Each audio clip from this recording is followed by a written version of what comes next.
হত্যাকাৰী গ্ৰেপ্তাৰৰ দাবীত উত্তাল বিলাসীপাৰাৰ নায়েৰ আলগা নেখাও ৰাজপথলৈ ওলাই আহিল স্থানীয় লোক।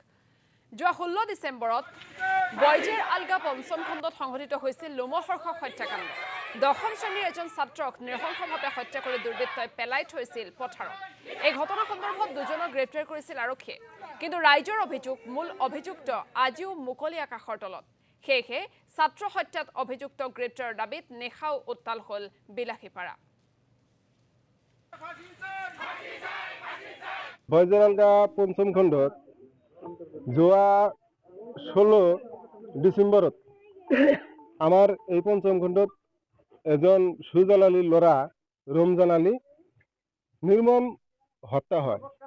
এই হত্যাকাৰীক আমাৰ নাইৰেলগা আৰক্ষী থানাৰ আইসি বিষয়া কেইজনমান আসামি আটক কৰেছে আৰু আছে।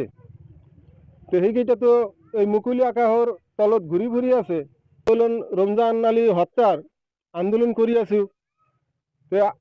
যদি এই কালপিত কেইটাক নধৰে বুলিছে, আমি ইয়াতকৈ ভয়ংকৰ আন্দোলনৰ সৃষ্টি কৰিম।